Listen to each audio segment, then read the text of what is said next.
Aujourd'hui, présentation d'un concept, enfin en tout cas une reprise, hein, puisque ça s'inspire énormément de ce que fait par exemple jeuxvideo.com avec ce jeu qui, exemple, n'a plus qu'à moi, est plus immersif. Si la rédaction répondait justement à cette question.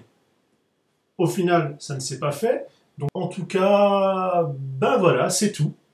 Vous n'aurez pas le concept de l'émission. Et Kiki, mon premier, je devais avoir 5-6 ans, hein, donc mi-année 80. Ça me paraît une version voilà, un peu spéciale ou quoi que ce soit. Le classique, tout bête. Je demandais régulièrement à ma sœur de lui faire des vêtements, mais également la petite anecdote, je me revois encore en train de le faire tourner par la queue à pleine vitesse, ma mère à côté, voilà, dans la pièce principale, jusqu'au moment où forcément le crack s'est senti entendre. Et on a vu le Kiki faire un vol planer à travers toute la pièce façon Superman, avec moi à 10 ans étant enfant, mon Kiki. Ce robot qui s'est cassé. Donc en fait, c'est un, voilà, vous voyez ça, un convertir robot. C'est simplement un bootleg de Orgus, une série qui a voulu surfer sur Robotech Macross. Donc au niveau de l'épaule, bah, ça s'est cassé. C'était la rotule. Donc mon père, ce que je lui avais demandé de réparer, a mis un clou tout simplement dans cette boule, la rotule, percé la coiffe bah, du bras épaule pour comme ça bah, refaire tout simplement le système bah, que ça maintenait et que je puisse à nouveau jouer avec. Alors, un jouet cassé, voyons voir. Un Shockwave, voilà, sans surprise. Bah, le HOS, qui suite à une manipulation d'une personne un petit peu trop stressée, a fini par lâcher. Bon, réparable, pas méchant. Non, la vraie casse qui m'a saoulé, c'était encore sur un Shockwave qu'on devait monter, qui correspond au Shockwave de Warbotron, que j'ai monté, que j'ai voulu peindre, et sur lequel j'ai mis de l'acétone, et en fait tout le plastique transparent a lâché, mort, ce qui m'a obligé à en racheter un. J'étais un petit peu énervé, mais bon, c'est les aléas du custom, hein, voilà, c'est ce qui arrive. Ce jouet qui m'a été offert, c'est Les Robots, c'est un ami de la famille.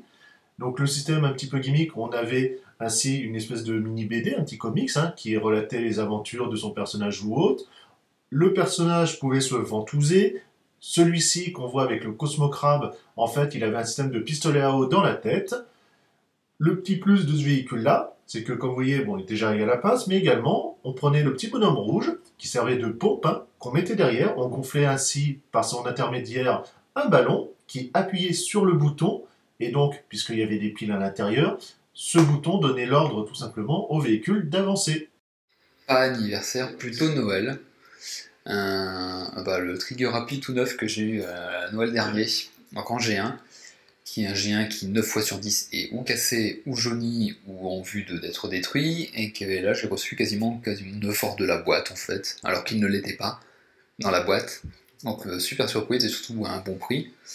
Donc voilà, c'est plus que la rareté, c'est le caractère exceptionnel de la trouvaille qui fait que j'en suis content, quoi. Après sinon je peux rajouter oui le laser gun Gobot, et des tas d'autres shockwaves qui sont pas évidents à trouver, mais là pour le coup en récent ce serait plus celui-là.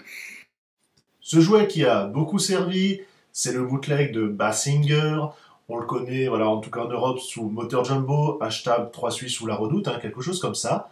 On avait ainsi 5 motos qui formaient un plus grand robot. On peut voir qu'effectivement, selon les pays, ben voilà, il pouvait même s'appeler Mustanger. En tout cas, c'était un super jouet. Voilà, combien de fois je me suis amusé à transformer. Comme forcément, il a beaucoup servi, malheureusement, il y a eu des pièces qui se sont cassées. J'ai, avec les années, c'est pour ça acquéri deux autres versions pour pouvoir le compléter et ainsi reformer le jouet comme il était à l'origine. Alors, le jouet qui m'a le plus, donc là on va pas parler parce que c'est collection, donc je joue pas vraiment avec. En Transformers, c'est Rotorstorm. Alors, il s'est peut-être pas transformé en sous-marin avec l'histoire de la machine à laver, mais je pense qu'avec les années, j'ai bien fini par le transformer en ogive, tellement il avait plus d'ailerons, de stabilisateurs, de plus rien. Ce jouet qui m'a déçu, ça vient de la licence Macross 2 de chez Evolution Toy avec le VF2 SS. On l'a énormément attendu. On n'avait que un vieux kit, voilà, une maquette des années 80 entièrement cubique et vraiment pas terrible pour un centième.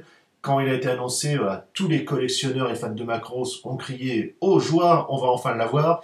Et au final, c'est une sombre merde, qualité voilà, de plastique pourri, transformation, c'est pas mieux, il n'y a rien qui tient. On va dire, à part du display, passez votre chemin.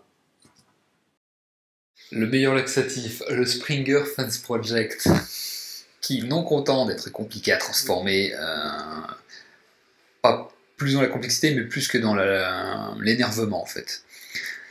Trop de manipulation pour un seul objectif, hein, c'est juste abusif, qui devient loose très vite, qui ne tient pas sur ses talons, et qui en plus de ça se paye le luxe d'être moche en hélicoptère et en véhicule. Donc voilà, merci, au revoir, vendu, bonne nuit. Ce jouet qu'il ne faut pas manipuler, c'est le Binaltech Wheeljack en série Transformer. Alors j'aurais pu prendre le Universe Galvatron, mais encore, c'est des petites pièces, ça se déboîte, on remboîte, c'est pas encore trop embêtant, on va dire, même si j'ai beaucoup ragé. Non, lui c'est autre chose. Déjà les Binaltech, il faut savoir, c'est une gamme qui a été faite pour, on va dire, aller en complément des masterpieces de l'époque. Donc effectivement très complexe, très bien détaillé. On peut voir c'est quasiment, en gros, du 1/24e. On ne voit pas que c'est un Transformer, c'est vraiment une voiture en plus carrosserie métal, c'est vraiment magnifique. Par contre, la transformation, alors, on va dire que quand vous êtes chaud et habitué, c'est quasiment 10 minutes. Là, celui-ci, même chaud, c'est un quart d'heure, 20 minutes, tranquille. Et quand vous l'avez oublié, c'est beaucoup plus. Non, le gros souci, c'est que, en plus, les pans, ça reste assez chaud, voilà, en termes de transformation. Mais également, vous avez les bras qui se déboîtent tout seuls. Bon, au final, c'est pas plus mal, parce qu'au moins, comme ça, il se transforme mieux, mais quel calvaire. En fait, une fois que vous l'avez mis dans un sens, voilà, transformation que vous souhaitez, n'y touchez plus. Trop compliqué, transformation, manipulation. C'est le Shockwave HOS, qui a une telle tolérance entre les panneaux pour pouvoir tenir et tout bien fixer, que vous risquez de tout péter en forçant ne serait-ce qu'un tout petit peu. Donc, complexe et en plus hyper stressant à transformer. Donc juste, mettez-le en robot, il est très bien.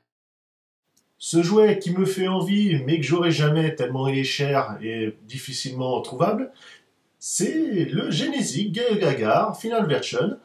Alors, c'est une vieille série des années 80, hein. Ça, je ne m'en rappelle pas, c'est juste qu'il a la classe, tout simplement. Il existe deux versions, la version Max Factory, donc voilà, très bien détaillé, du métal, du chrome, aucun souci, mais non transformable. Le mieux, ça reste le CMS, qui lui, justement, on va avoir les taupes, les dauphins, le machin, voilà. Tout absolument transformé, c'est ça qui est génial. Je me suis rabattu sur le SRC, version plus petite, non transformable, de chez Bandai. Bon, c'est mieux que rien, ça me permet d'avoir un petit palliatif, mais effectivement, le CMS, Gao Gagar. Si, là, dans le Diaclone Triple Changer hélicoptère jet, qui est juste un cauchemar à trouver. Super. Ou un des KO de Shockwave, la fameuse version téton rouge, qui entière, neuve, juste improbable à trouver. Voilà, après sinon ce serait un prototype de Shockwave. Voilà, bon, pour en trouver, surtout un prototype de G1, c'est bon. Ce jouet qui m'a fait craquer mon PEL, en fait, ils sont deux, c'est les Macross de 25e anniversaire, le VF1S et le YF19, dans leur robe noire avec les line panels dorés, absolument magnifique. Donc déjà à l'époque, c'était assez dur d'en trouver. Je les ai chopés d'occasion, il me semble sur eBay et Le Bon Coin. En tout cas, je crois que tous les deux ont dû me revenir pas loin des 350-400 €. Et à l'époque, c'était déjà une bonne affaire. Alors j'ai pas vendu un rein, j'ai pas eu besoin, mais si. Mon plus gros achat, ça reste le Botcon Rodimus de SG, donc château de glace. La version noire, donc, officielle, pas le KO, avec l'armure toujours officielle de Fans Project. Qui m'a coûté, voilà, je dirais pas combien, mais ça m'a coûté un bon prix. Donc ça fait partie des choses que je ne vendrai pas, si jamais le cas se présente. Ce jouet qui m'a fait envie, c'est le Transformer G2, donc la première version, qui est un recolo du G1, de la première génération. Je le voyais, alors ça devait être Noël, quelque chose comme ça. Chaque samedi, quand on allait faire les courses, je passais dans le rayon jouet et je le voyais, il était magnifique, avec ses canons sur les côtés, etc. J'ai longtemps rêvé dessus, et ça s'est arrêté là. Ce jouet qui m'a fait apprendre la patience, ça vient de chez Justitoy, les WST, donc ça reprend la gamme que faisait Takara. On prend des moldes de G1, et on les fait en tout petit. Donc là, ce sont les Dinobots.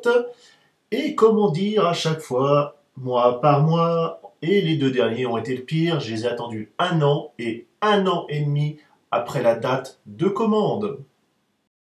Je dirais du Justy Toys. Oui, oui, moi aussi. Un Dinobot, une préco 1 an et demi avant, c'est ça, oui, plusieurs fois repoussé. Au point que quand il est arrivé, je me suis dit, ah oui, c'est vrai, je l'avais précommandé.